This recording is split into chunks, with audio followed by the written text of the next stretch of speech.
Typhoons, floods and droughts deal a damaging blow to agricultural productivity. Now, with changing weather patterns resulting from climate change, Oxfam predicts populations at risk of going hungry could go up by 10 to 20% by 2050. We're talking about billions here. On the occasion of World Food Day, we discuss the link between world hunger and climate change and how we can ensure food security by factoring in the changing climate. Joining us is Oxfam Country Director Justin Morgan. Justin, good morning. Good morning. Okay, we were talking about two reports. First, there's this report by an international organization made up of scientists saying that there is climate change, as we've suspected, but 95% of it is man-made.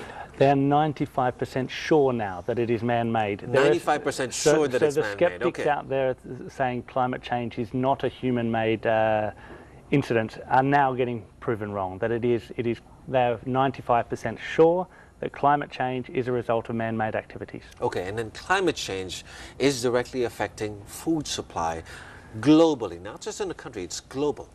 It is. It's affecting food supply. It's also affecting individuals and their ability to live a healthy life. Mm-hmm. And we see that the more typhoons that we have and the power of those typhoons in a country like the Philippines, right.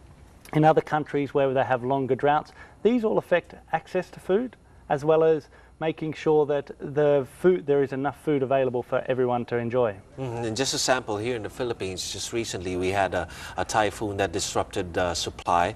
It actually happened like a week or a few days before harvest time, which would affect food supply here in the Philippines. And the damage, of course, by the typhoons on roads and bridges, which would be able to, which are going to be used for the supply routes for these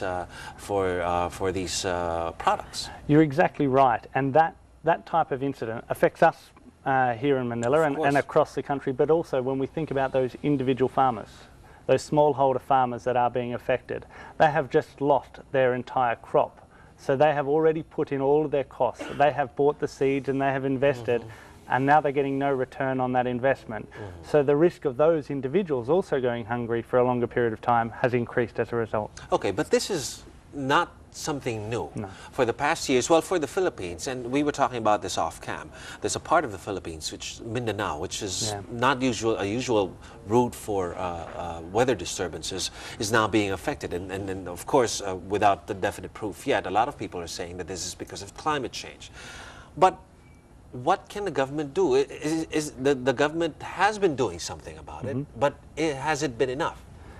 The government is doing things about it. So the citizens in the Philippines have been pushing for funds to be made available to support this, to support communities, and that has been now passed into law. There's still a few steps to be taken before. What's that fund called again?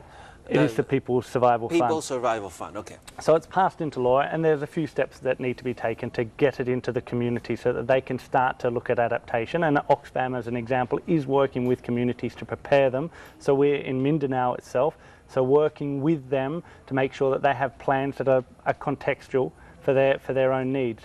But it is important you are right, the impact of climate change, we often hear about the increase in temperatures, and that's sometimes people think, oh, we can cope with that. An extra couple of degrees here is something that as human beings we can cope with, but it does lead to huge changes in the climate.